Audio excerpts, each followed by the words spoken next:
Welcome to Horsefly Chronicles Radio with Julia and Philip Siracusa.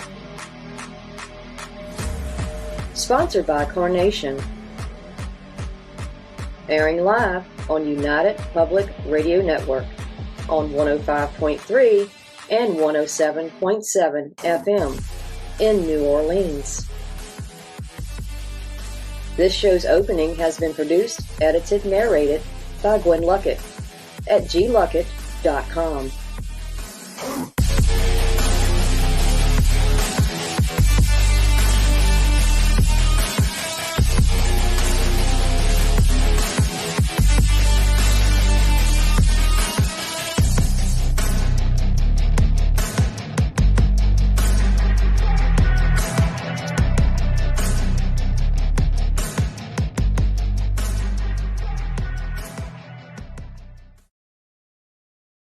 Hello, everyone, and welcome to Monday night segment of Horsefly Chronicles Radio with myself, Julia Siracusa, and Phil Siracusa. We are broadcasting live from the United Public Radio Network on 105.3 FM and 107.7 FM from New Orleans. We are fully sponsored by Carnation, so we want to thank them for their sponsorship. We love them. You'll have to do a few things in order to participate in chat. Go to our YouTube page, UFO Paranormal Radio. Go to all of the Facebook stations, UFO Paranormal Network, UFO Undercover with Joe Montaldo, News on the Flip Side, Horsefly Chronicles Radio, SoundCloud, Podbean, Twitch. And if you have any questions for our guests, please ask. So tonight, guys, we have another amazing guest to the show. Please welcome to the show, Karen Pedroza. Karen has always had an interest in the paranormal field from a very young age. She started working in the paranormal field in early 2008 after having a team come to her home to investigate. She is the host of Spirit Travels Radio. She's an author and co-founder of ParaScience Investigations. She's a producer of a short film, The Anniversary, and has had her hands in many other projects as well. So please, let's welcome her to the show tonight. Welcome. Thank you for having me.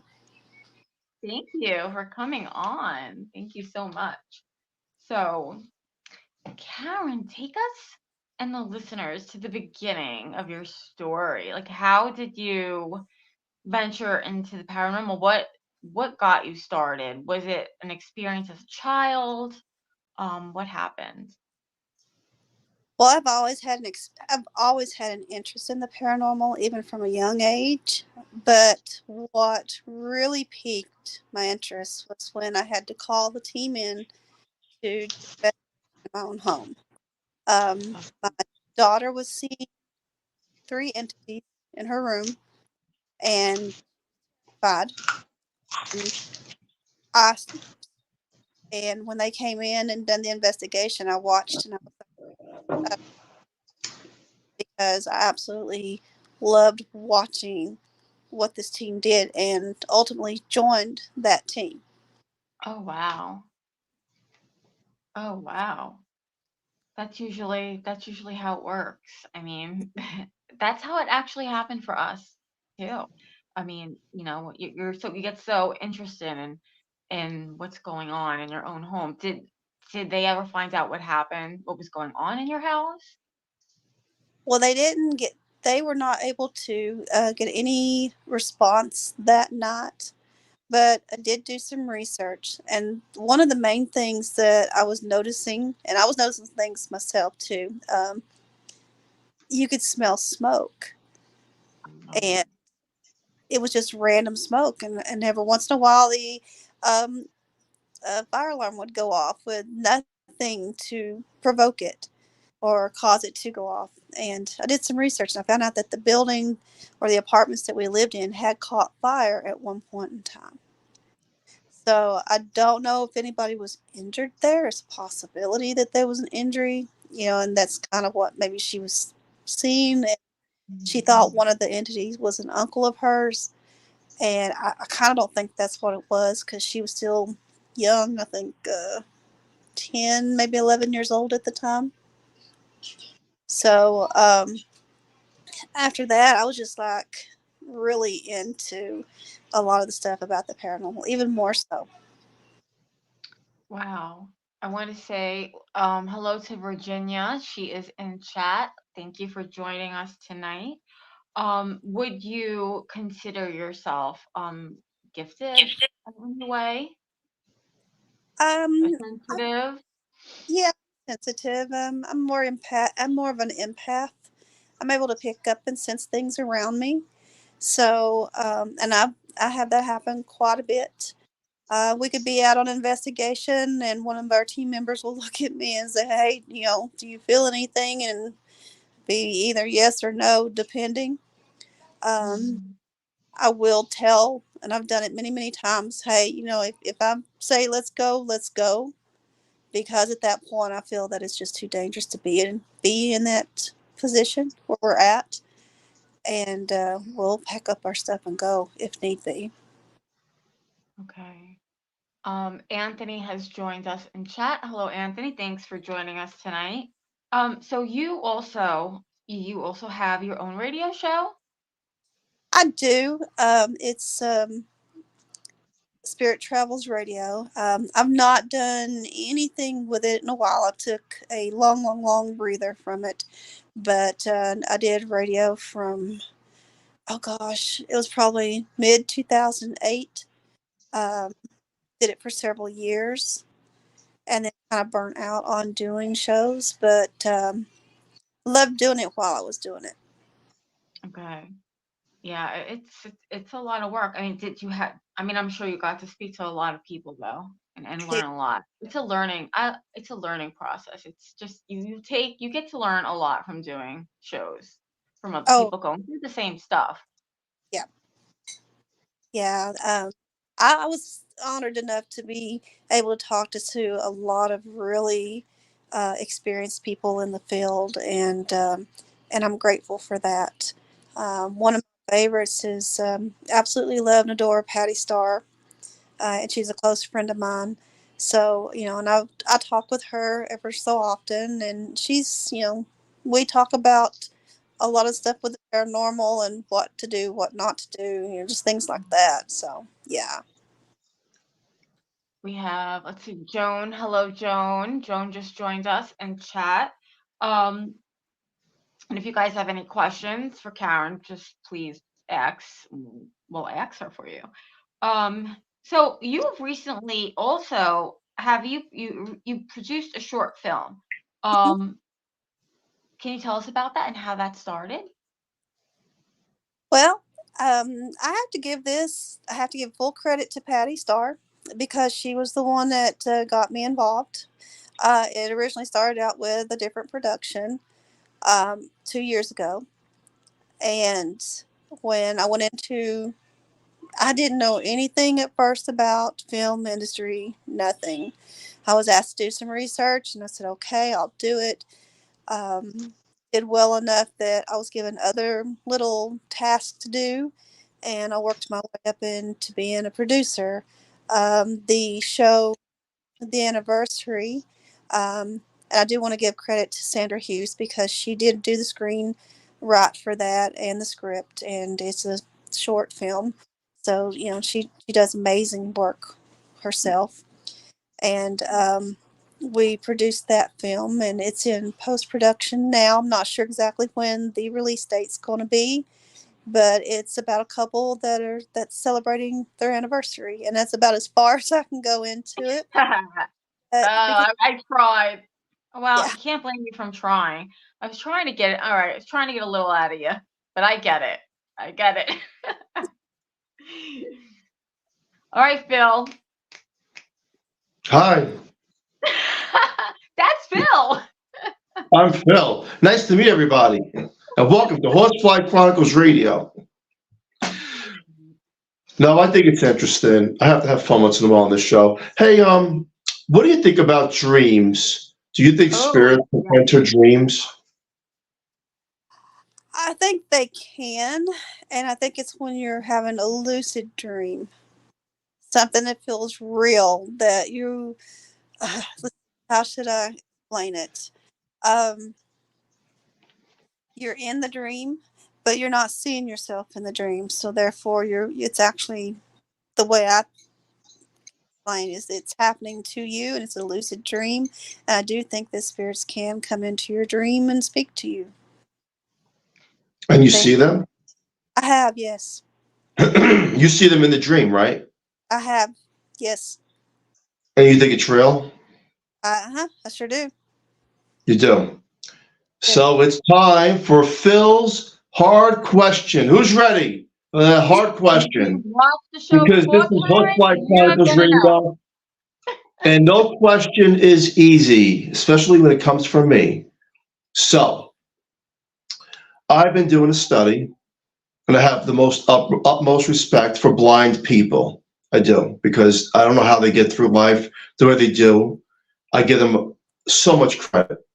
However, what they tell me is their dream is a thought. There's no vision of seeing anything because they can't see anything. And when we say we have a lucid dream, are we perceiving the projection of things that we've seen through images, but a blind person never seen those images, so they don't know what it looks like, so it does not exist? Your thoughts? Very interesting. That's a very tough question. I have never thought of it that way. It's possible because I've never taken into account, since I am able to see, I've never really thought about what someone who's blind is able to perceive as what a dream would be. So that's a good question because now I don't know. I got But some questions for the dream. I mean, this is actually a really, really good topic. Anthony says, "Isn't when we dream, we are actually in the real parallel?" Okay. I think a lucid dream, yes, Yeah. just a normal dream to where you're seeing stuff and maybe even seeing yourself. No, I mean that I don't see that as being in in a parallel, but a lucid dream, yes. But I think that the other part of it is, are we just making our thoughts through our consciousness up? Because a blind person does not have dreams of demons or entities or angels because they've never seen them. And I've done a study on this, and no one has come back that is blind telling me verbatim, I see this, this, and this through a dream state, even though I can't see in the physical state. And it's kind of like this, right? Again, my wife and I were paranormal investigators, and seeing is believing to a lot of the stuff that we develop as evidence, right? But I always try to debunk things too. I'm on both sides. I like to be analytical, scientific, and okay, it is what it is at some point till there's an explanation. So is it possible that a person who goes into a haunted house thinking it's haunted is affected by the haunted, and another person who doesn't think it's haunted, doesn't believe in a haunting or anything, does not get haunted? The person who is blind does not have the same dreams that we have because they never see anything, so it does not exist. Only that we make things exist through the windows of our eyes. That I would think would be more right to say it that way, because if you have someone, say you have someone that goes into a haunted house and they know that there's talk about it being haunted, but they go in and they don't have any type of what's the word I'm looking for? Abilities. Well, no, not ability. Not you have to have some. I think you have to be somewhat skeptical when you go into a haunted location. But if you have someone that goes in and they're just fully, I believe that that's what this is. There's nothing but a haunting Yeah. in that, then it's going to be haunted for them. But if you go into that house and you're skeptical, but you still believe in the paranormal as well, then you're able to differentiate between what's a haunting and what's a normal occurrence in the home versus what the other would see. But they, in their mind, it would be haunted no matter what. No matter what noise they heard, that's a spirit. If the floor creaked, it was a spirit doing it, but you have to be. So I see what you're saying with that about dreams, because you're right. Someone that's blind, they're not able to see the way we do. They don't see everything around.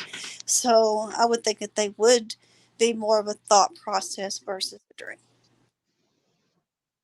It's fascinating and it's so interesting, right? Because as investigators, we always try to get valid evidence. And then if you have someone who's blind and cannot hear, well, again, all respect for these people.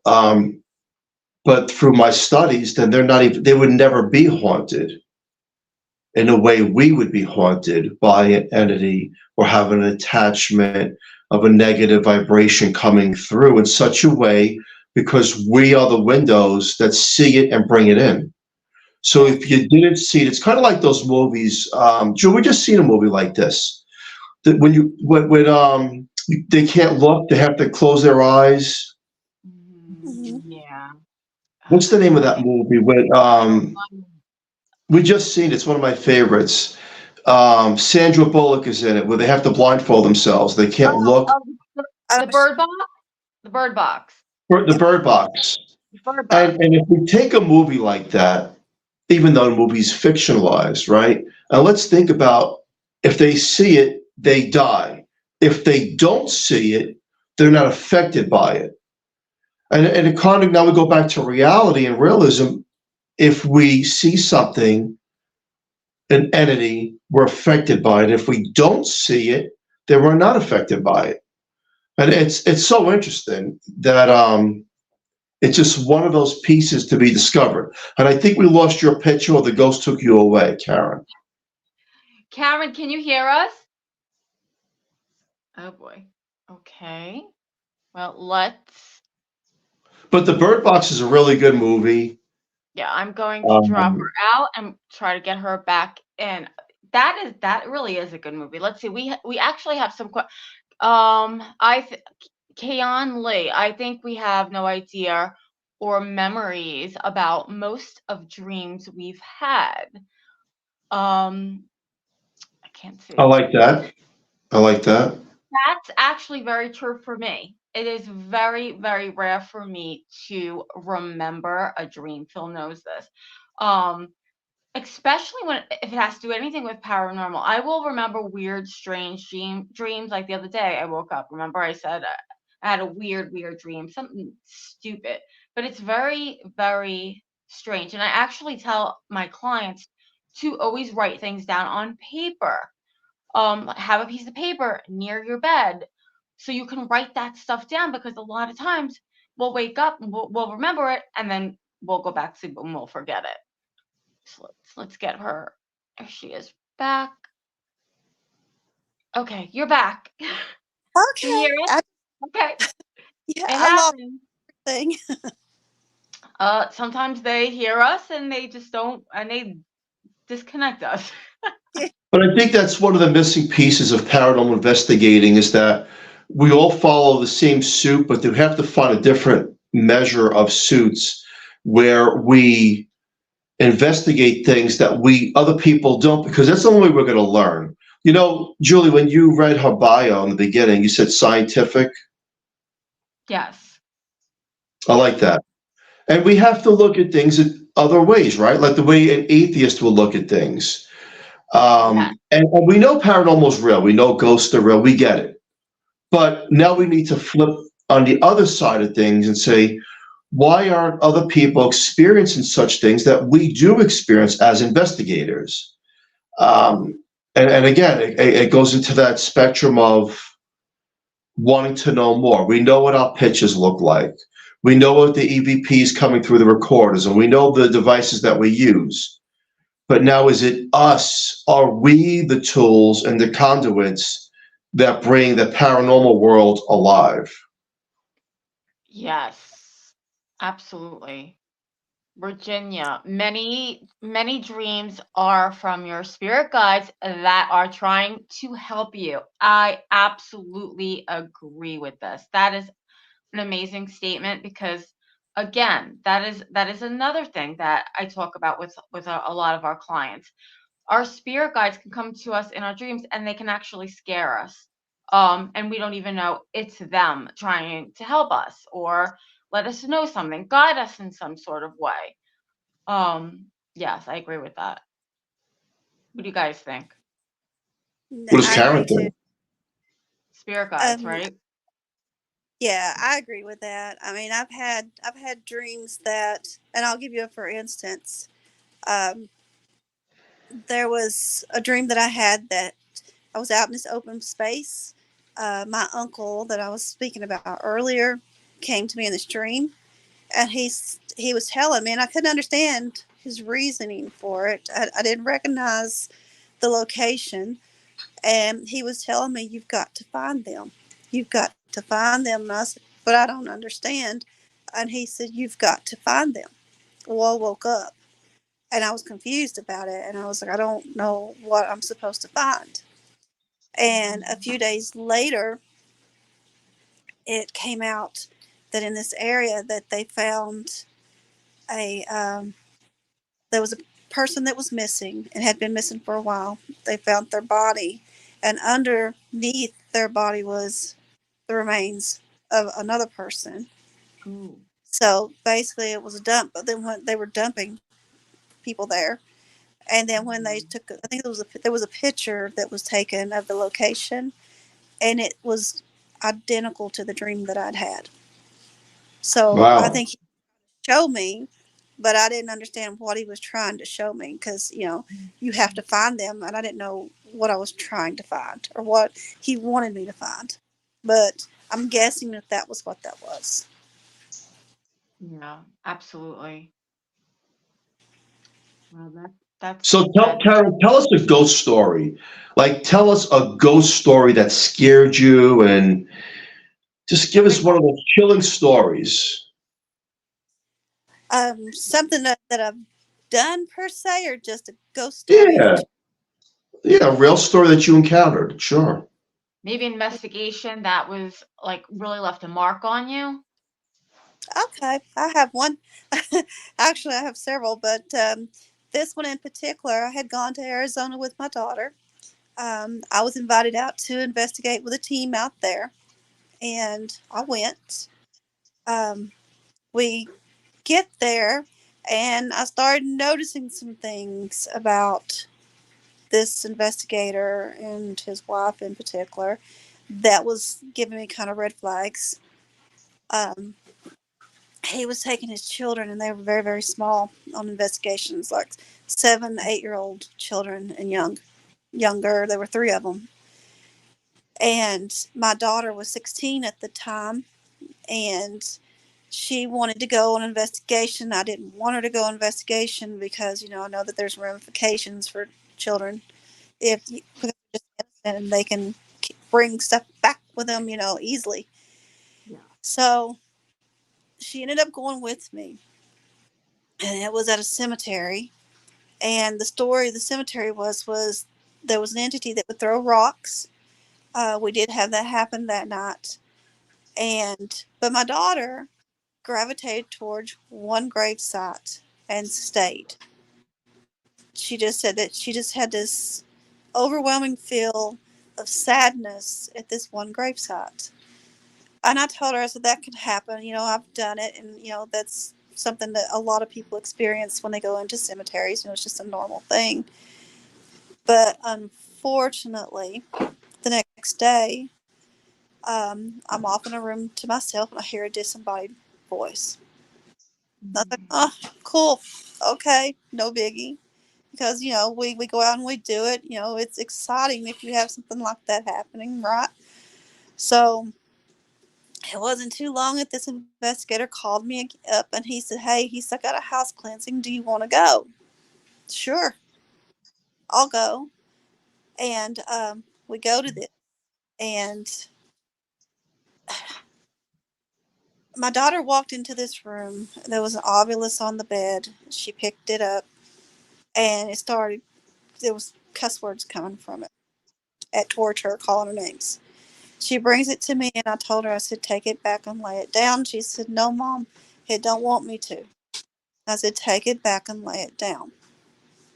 Well, it said no and cussed, and I took it from her, and I took it back to the room, and I laid it down.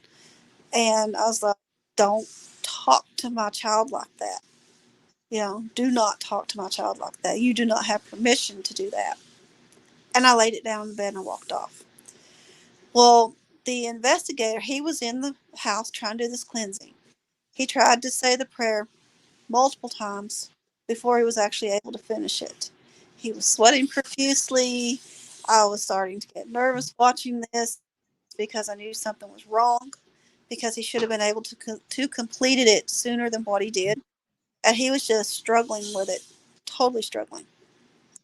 And one of the people that lived in the house comes running out of the house, yells at everybody that we were all crazy, and ran out the door. And I was like, okay, I'm seriously thinking that this was the issue that they were having. It had to do with this person. So they finish it, and he's happy, and everybody leaves, and we go back. And everything was okay for a day or two where I was staying at, because we came up and stayed with friends. And then stuff started happening. I was sitting and talking, and a picture just comes off the wall. And I thought about it, and I thought, well, maybe, maybe it's just loose in the wall or something. I mean, that can happen. But it went at a distance. It didn't drop down off the wall, straight down. It was like it was just thrown off the wall. And the friend that we were with asked me to go with her to take her son, drop him off to school. And I said, okay. My daughter was old enough that, I could leave her there by herself for a few. And she was at the house with her, with my friends, her pets. And she was okay. But then she calls me and she screamed. And she said, Mom, I'm stuck in the bathroom. I can't get out. The dogs won't let me out. And I'm like, why? She said, I don't know. They're at the door. They're barking. I can't get out. And you could hear them. And underneath that, there was this low guttural growl. And it wasn't one of the dogs. I don't know. It was just like very alarming at that point. All the dogs stopped barking. I tell my friend, take me back now. I got to go back now. And I was telling my daughter, don't be afraid. Just say, you can't harm me. I'm not afraid of you. You don't have any control over me. But she couldn't do it. She was just not able to do it. That ensued with her seeing shadow figures and just, one thing after the other. And we ended up having to have a priest come in. So that was one of the scarier moments for me. I actually considered quitting the paranormal because of that, because it affected my daughter. I mean, we had to take and have her prayed over. That was just how bad it was. Wow. That's creepy. That Yeah, affected. Yeah. Yeah. That affected you too. Yeah, It, that's traumatic. It's kind of like if you have some kind of an intent, you're letting these things come in. mm-hmm. Even during investigations, it's interesting. But then we also figure out and know that people who don't believe that move into a location where there was like a mass murder or something like that, somehow they're affected differently, where their family gets torn apart, Mm-hmm. even though they don't have a belief in paranormal. Mm-hmm. So, yeah, it's really, I always say you got to walk a fine line when you're in paranormal and investigating, and your intent and your thoughts, especially your thoughts. Mm-hmm. Oh yeah, Yeah. absolutely. I agree. You have to really hold them to a minimal so that you don't get attacked or you don't start thinking, because I've had we had instances where we were on location and we were at actually my friend, she was the girl that's here with me tonight. investigated her house years ago when she was little, and they had an old barn out that was the oldest structure on the property, and we went out and was doing an investigation in that, and had some things happen out there. So it was pretty intense, and I could feel whatever this was, and knew that inside this barn, that it was in a certain area of that barn, it was watching us, and it didn't like us being there. It didn't want us being there. But it was one of those instances where my feelings were like, I didn't over them at that moment, and I was just thinking all these different things. But then I was realizing, well, maybe this ain't me thinking this, because it just didn't feel right. But then I had the sudden thought, and this is going to sound funny, that I was like, I'll just paint your barn pink. How you like that? That was my thought. And one of our investigators she ran out of that barn and she went into her vehicle, and this entity went after her and literally just pushed her totally away.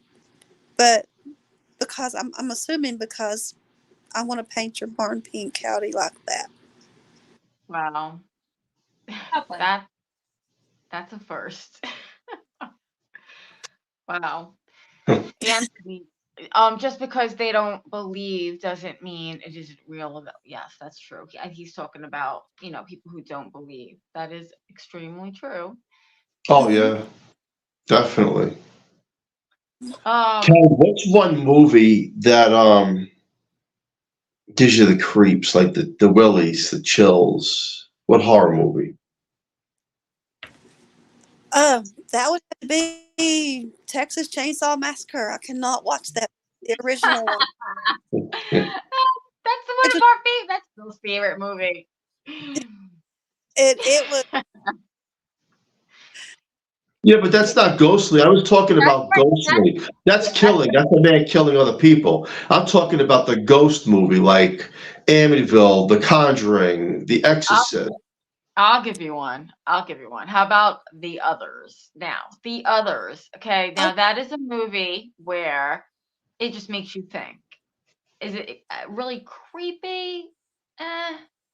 It's creepy in that way where it makes you think, could that be possible? I've seen that one and I agree.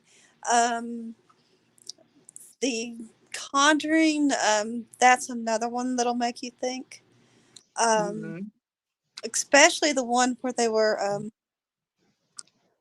there was the one where they were in they moved into, it was a funeral home turned into a house.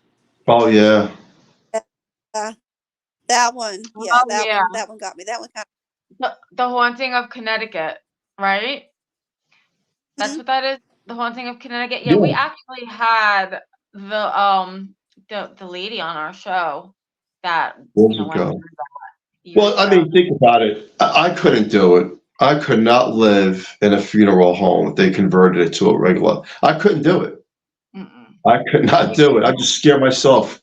For me, it would be The Exorcist. I think the original Exorcist, just the thought of it, because it is based on a true story, gives me the chills. What about the Emily Rose? Oh, please, that's another one. System of Emily Rose. That was a scary movie. That was scary. Yeah, I don't know. I can't watch that one. Yeah. I have a good question, and I'm sorry if I'm going to mess up your name. Kwazam Lee. Do you think when someone very close to us, like a parent or a best friend, passes away, they become our spirit guides? I think they can. If that's what they're meant to be, they will. And if they're meant to cross on over, they will cross over too, as well. Absolutely. And that question, that's a really good question, because me and Phil, we were talking about this. I actually had a client that had a spirit that was with her, and it actually turned out to be someone that did pass over, but it was her spirit guide. Amazing. Yes, that can happen. Absolutely. Absolutely. So what do you think about that? Well, when Karen said I crossed over, what do you mean by crossed over? Because when you die, you cross over, but why Well, can't, you- no, I have to get into this. I have to get into yeah, this that's why because I asked you. why couldn't a person, let's say someone you knew who crosses over, dies, Right. be your spirit guide, and still cross over to a heavenly realm? They, well, I believe they can. I think so too, but I feel like sometimes maybe they need to do something a little extra. Like say their loved one is mourning terribly and they still need to feel them there for that comfort. And then when they're okay enough for them to move on, they move on and will cross over. But then you have others that are just they're earthbound. So, and then they kind of hang around because they don't want to leave. They want to leave their families. They don't want to leave what they knew. So then it's based on our belief, right? What we believe as each individual person, because I've interviewed people who say, well, yeah, my loved one's in heaven, and then when I think about them, they come to the earth. And I'm like, well, how is that possible?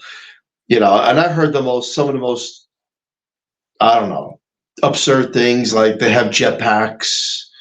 I mean, I heard things that just makes me laugh. And but maybe it's to the individual's belief that, hey, it's mom, dad, sister, brother, cousin, friend, relative that can come when I want them to because I feel that intent, or maybe you're just fooling yourself and they're not coming. And again, I'm a believer, so let me just put that out there, but I do have to play both sides of the fence. Right. I think it's according to belief, right? Because Earthbound has the choice not to go to the light. Mm-hmm. Am I hearing that correctly? I think it's they don't want to go, so they kind of stay grounded where they are. So, yeah, in a sense, they kind of make that choice that they don't want to go, so they're going to stay where they are. Or, maybe they're having to stay longer to complete a task, possibly. That is, yeah. Okay, but Anthony, Yeah. here's a question. But say if there's beliefs in heaven and hell and they are scared to be judged, so they won't cross. I've heard that. Heard I've that heard that, too. We've and that's possible. Yes, I believe that too. I mean, What we're saying is we believe it because it's what we individually believe. There are people who don't believe in any forms of religion, heaven, hell. They believe, some people believe when you're dead, and that's it, it's over. Other people believe that we're living multiple realities at the same time. There is no existence of upper or lower, it's different dimensions that you slip through. And again, it's according to belief, right? That is it what you believe. So that when you cross over, does that same belief system carry on to that soul? The soul doesn't believe in heaven or hell, so therefore the soul exists through multiple dimensions the way it wants to. Or if the soul believes in heaven and hell, then it can go to a higher place. Now, I get that because people have done near-death experience studies, and some people say, well, I've been to heaven, I went to the light, and I know what it's like. And other people say, well, I died and I just looked over everybody and I was still earthbound. It's fascinating. It really is. As paranormal investigators, we have to look at the wide spectrum and studies, and it goes back to intent, belief of each individual person. It's kind of like we're all in our own lane, and it's what we believe that we want to perceive to exist. When we cross over is what happens. Mm-hmm.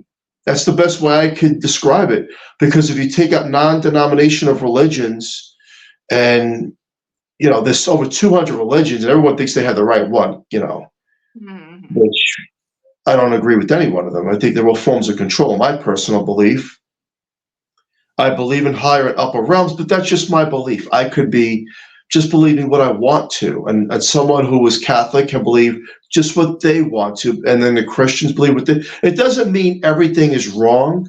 It just means that it's just us individually going through an experience, how we perceive things in this quick journey that we call Earth. Exactly. Exactly. That was very well put. Exactly. Um, let's see. I think my mom's intentions of rejoining with her ancestors and her loved ones were very strong. She went to the light, because I call and she doesn't answer. She didn't answer. Oh, well, sometimes my advice would be just to keep talking. I believe that they're always with us when they pass. It's just sometimes we can hear them and sometimes we can see them, and sometimes I think they always could see us. They Gotta can. talk to them. Mm-hmm. Can I give a quick instance Yes. concerning that? Um, in 2018, my son passed away. Oh, sorry to hear that. Thank Sorry. you. I appreciate that. And we went from, he was 27 years old, so we went from Texas to Virginia and take care, of course, his funeral services and things like that. But my son was a trickster. I'm going to tell a couple things. And we were at the funeral home, and I was waiting to go view him. And the funeral director was, and it was like it was a break room, is where we were. And I was there. My now ex-husband was there, and my brother was there, and then of course the funeral director and his assistant. And we were in this break room, and we were talking. Well, you know how they get those trash cans? It's got the little double tops on them, where you can put stuff down in between them.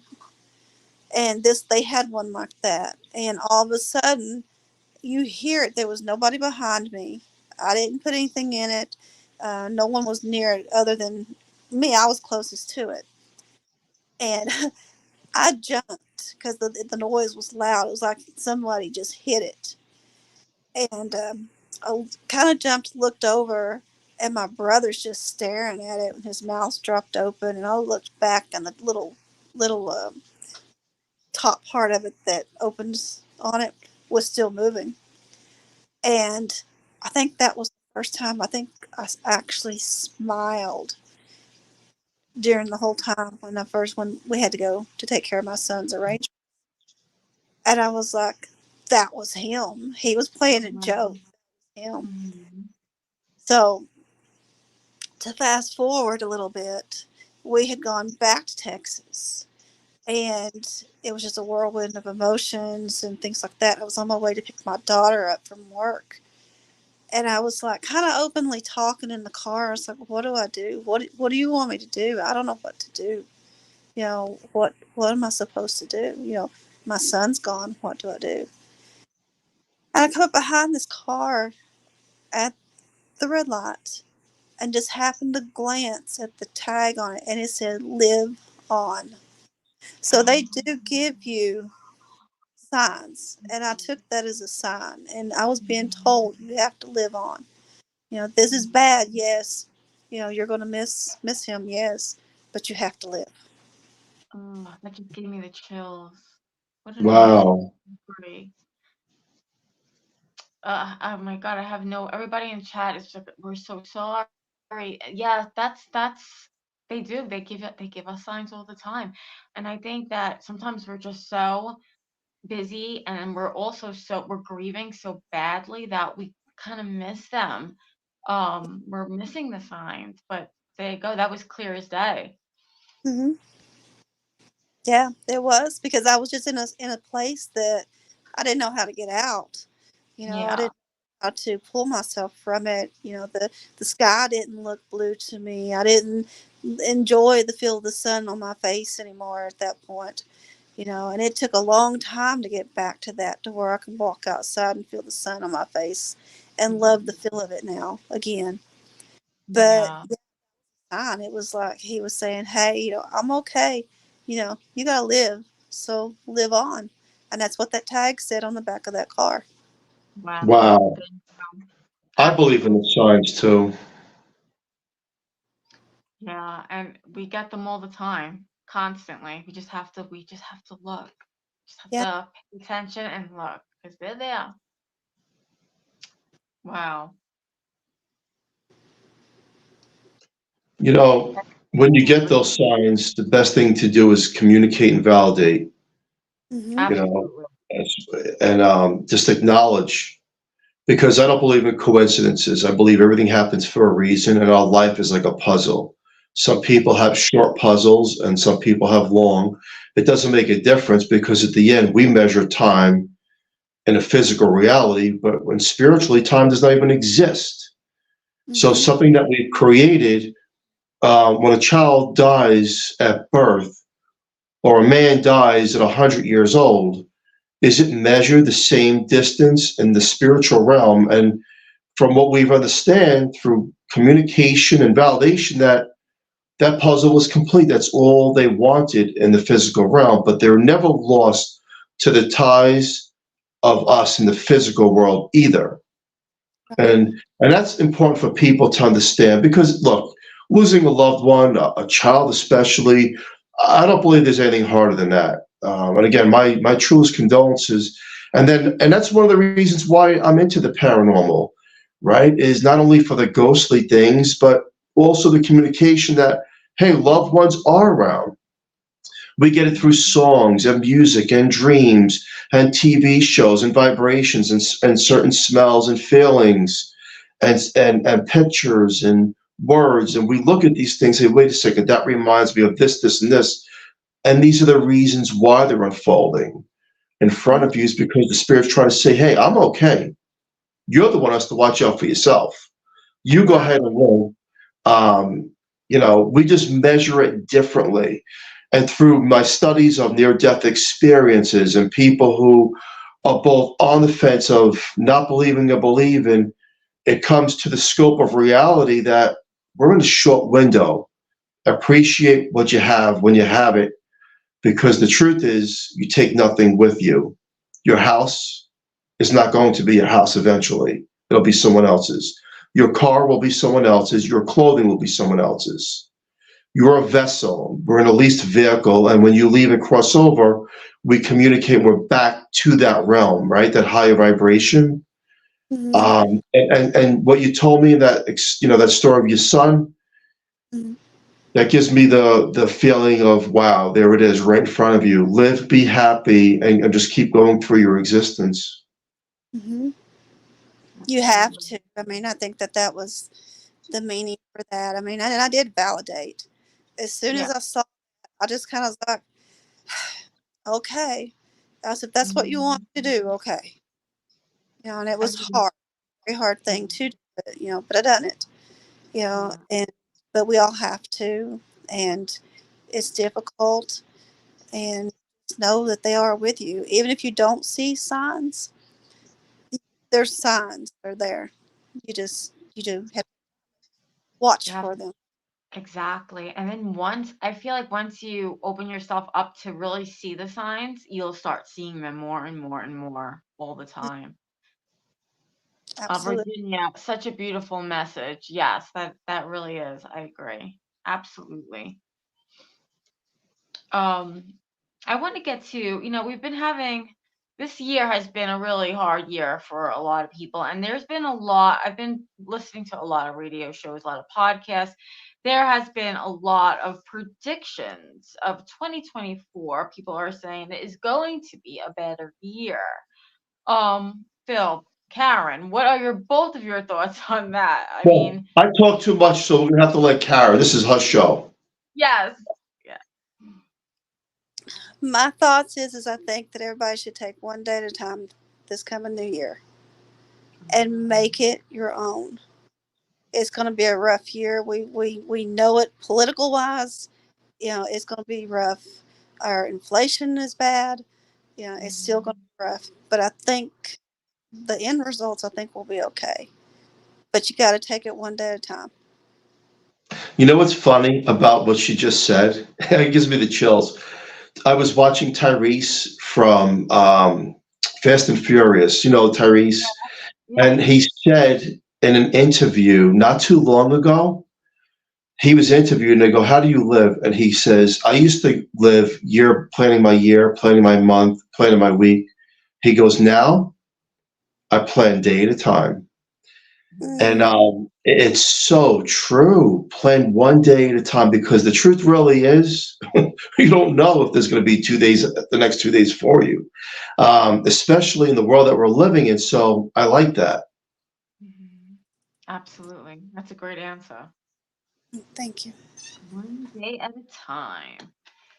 Uh, I mean, yeah, everything's just negative. There's so much sorrow in the world right now, and I've just been hearing that. So I'm hoping that we're going to have a better year, and yes, one day at a time. Absolutely. I'll just jump timeless, Anthony. Virginia, I look at it this way. We have no control over what's happening, only how we ourselves contribute to the world. Yes, I agree. Absolutely agree with that. Oh my goodness.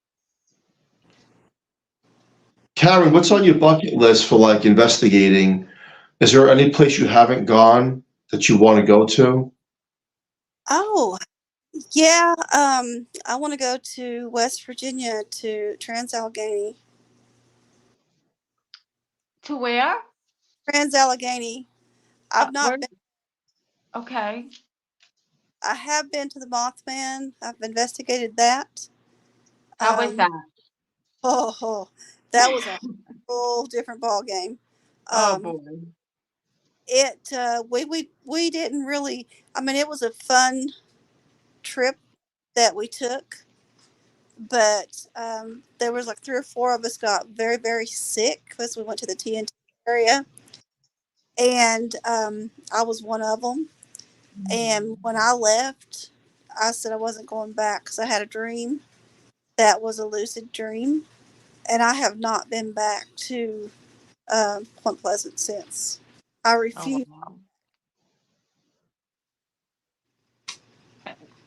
I didn't hear what you said. Sometimes we have to see, never going back to dreams. Sometimes we really should listen to our dreams. It's hard to tell when dreams mean something and when it's just a dream. But in that case, definitely listen to your dreams. And you also wrote a book.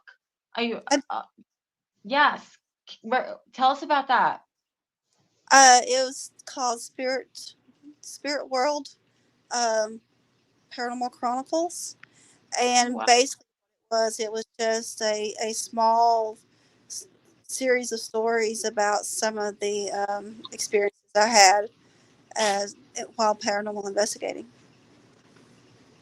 And where can we find it?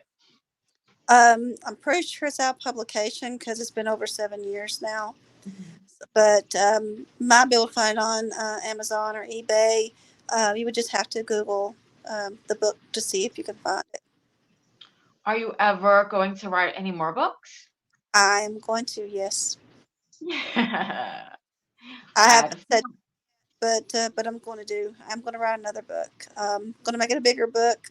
I've thought about redoing the first one because that was a learning experience for me with that book. So I'm considering taking the stories and redoing them and writing more about each one. Oh wow. Okay. Something told me to ask you that. Yes. A lot of people do that. They take the first book and they kind of like rewrite it with more intense meaning.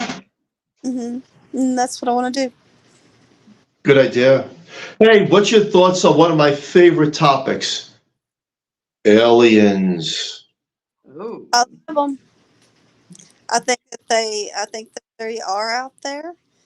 Um, I know that there's been a lot of people coming forward more now with sightings, so that's exciting to me. I've seen some things myself, but Mhm. definitely know that there's something out there. That there's more out there than just us. Absolutely. Yeah, I'm definitely a firm believer. We are definitely getting closer to the truth, even though we know some of us already know they exist. But can people handle the truth? No. Because they said that it will affect religion. Yeah. And some of the stuff that, and these people are the top of the top scopes of the world coming forward and saying, "Hey, get ready, it's coming." We don't even know if you can handle what we're about to tell you. And it's going to be interesting times, and it's called acceptance. Yeah. I mean, unless the aliens pay my bills or, give me free health care, then I'm glad they exist. But until you give me some free things or take me to another planet and leave me there. But it's interesting. It's so interesting. These are the times that we're in. Mm-hmm. And you ever notice that the more developed we become in understanding and communicating with the other side, no matter where it's ghosts, demons, aliens, no matter what it is, somewhere along the line, the reset button is hit of life. And we're right back where we started again to the Stone Age. It's kind of like you went too far and your technology, it's over. Now we're going to hit the reset button on you guys. Because the truth is, today we can't build a pyramid. We can't make the pyramids the way they made them. They have all these theories. They still can't do it. They cannot do it. But yet those people cannot develop computers the way we have computers. So they went to the left and we went to the right. But then the reset button was hit, right? Mm. Because we don't know. And then people, the next civilization, are not going to know how we even became this advanced. So it's kind of like you went too far. And someone hits that big button up in the sky. Time to start all over again. We start all over again. Oh no. Good thing or a bad thing? I don't know. I kind of look at it this way, like, we're like in this giant snow globe, and, when they decide to restart things or just upset things, just give it a good shake, and it's like people I go, like that. I like that. Give it a good shake. Hey, as we're coming to the end of the show, I want to say to all our guests and listeners, on behalf of myself, my wife, and the Horsefly Chronicles team, we want you to have a Merry Christmas or Happy Holidays, whatever you celebrate and how you celebrate, and appreciate those around you, because the truth really is, no matter how we look at things, we have to put our egos aside and understand that this is a short time frame that we go through. So why not make the best out of the most that we do have?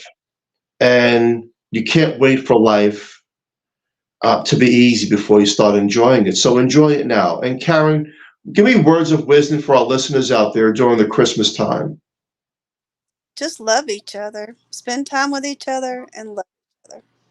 That's beautiful. And Absolutely. Julie? Let go of the material things.